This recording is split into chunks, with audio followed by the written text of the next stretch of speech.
Assalamualaikum warahmatullahi wabarakatuh. Perkenalkan, nama saya Ikrimatul Zahara, merupakan mahasiswa di Universitas Islam Riau, Fakultas Hukum dengan NPM 231010-217. Di sini saya akan mencoba mempresentasikan tentang sumber-sumber hukum tata negara, sebagaimana yang ditugaskan oleh dosen pengampu, yaitu Dr. Haji Safriadi SH.MH.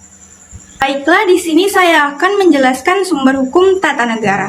Sebelumnya, sumber itu apa sih? Secara terminologi, sumber adalah tempat di mana ditemukannya hukum. Utrecht, seorang ahli hukum, membagi sumber itu ke dalam dua bagian. Yang pertama, sumber kenal. Yang kedua, sumber tempat. Sumber kenal oleh Utrecht disebut dengan Welbron, sumber tempat oleh Utrecht disebut dengan Kenbron. Welbron artinya sumber asal. Welbron itu ada di alam pikiran. Dia tidak bisa dilihat, tidak berwujud, tapi bisa dirasakan. Seperti sumber hukum, idealnya ada di alam pikiran kita. Dia bersifat ideologis, berupa ide, pikiran-pikiran yang diolah oleh otak kita menjadi satu gagasan. Itu Welbron. Kalau Kenbron artinya sumber tempat di mana kita menemukan sesuatu. Kalau sumber air, tempat di mana kita menemukan air.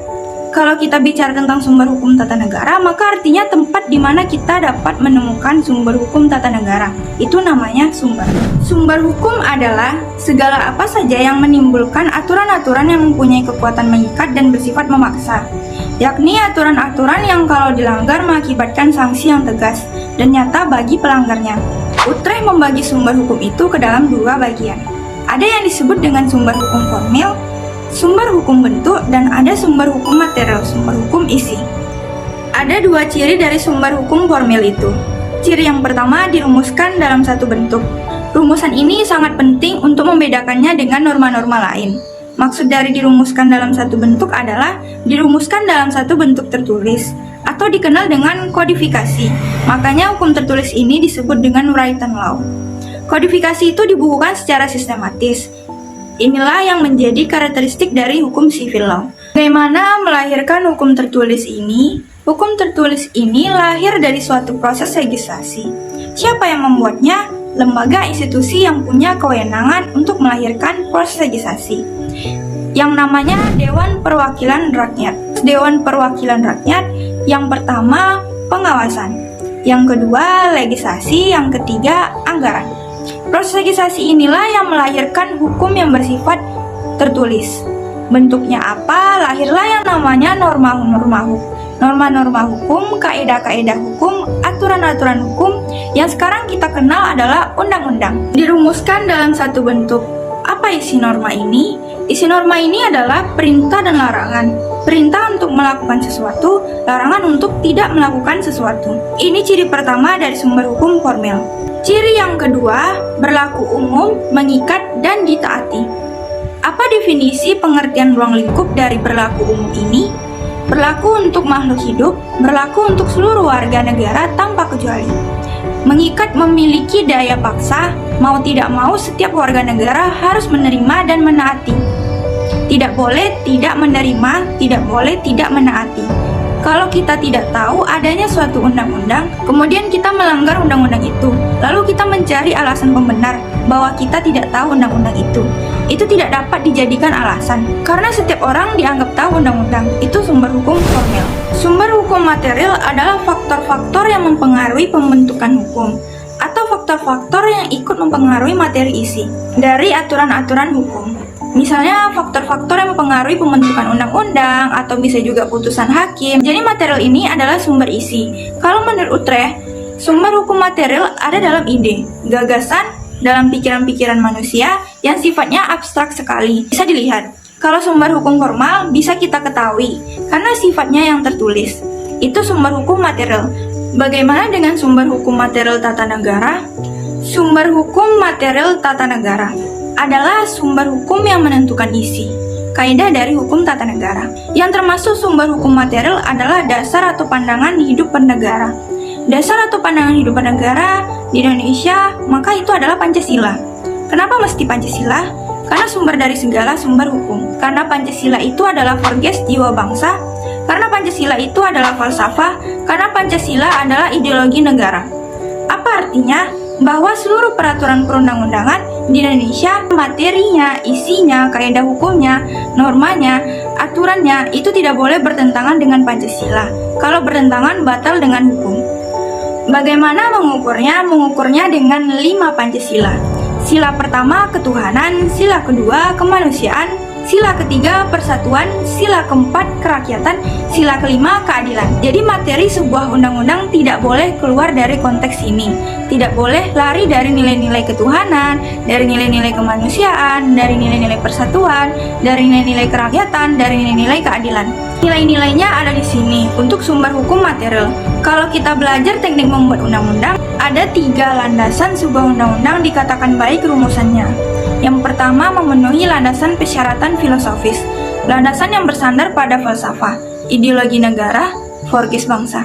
Itulah dia Pancasila, yang kalau kita formulasikan nilainya, maka adanya nilai ketuhanan dan nilai kemanusiaan. Landasan filosofis, tidak boleh undang-undang bertentangan dengan Pancasila. Kalau bertentangan dengan Pancasila, maka undang-undang itu batal. Karena Pancasila itu dia sumber dari segala sumber hukum. Forkis falsafah, hidup bangsa, kemudian ideologi. 2. Persyaratan sosiologis.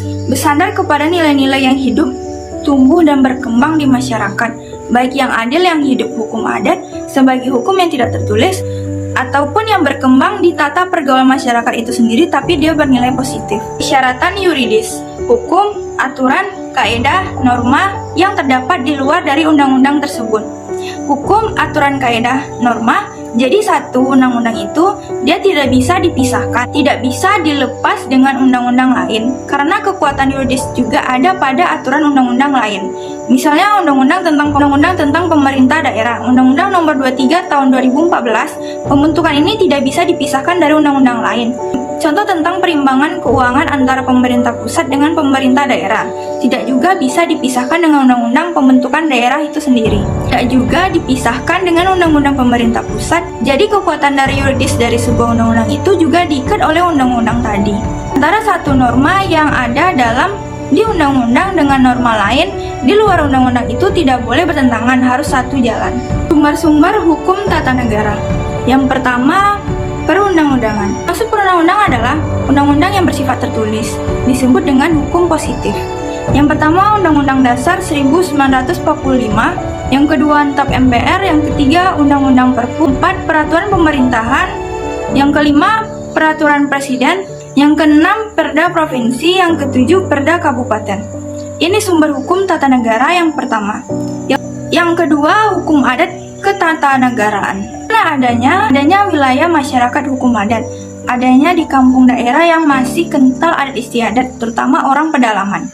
Yang ketiga, hukum kebiasaan ketatanegaraan, yang kita kenal dengan istilah konvensi, hukum tidak tertulis ketatanegaraan. Contoh pidato presiden pada setiap tanggal 16 Agustus di DPR dan di DPD, Dewan Perwakilan Rakyat, dan di Dewan Perwakilan Daerah.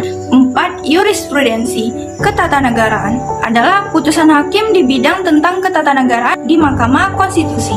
Yang kelima, perjanjian internasional ketatanegaraan atau traktat. Baik traktat bilateral, yaitu perjanjian diadakan antara dua negara, maupun traktat multilateral, perjanjian yang diadakan antara lebih dua negara. Dan sumber hukum yang terakhir yaitu doktrin ketatanegaraan. Doktrin pendapat atau pandangan atau pemikiran-pemikiran para ahli hukum.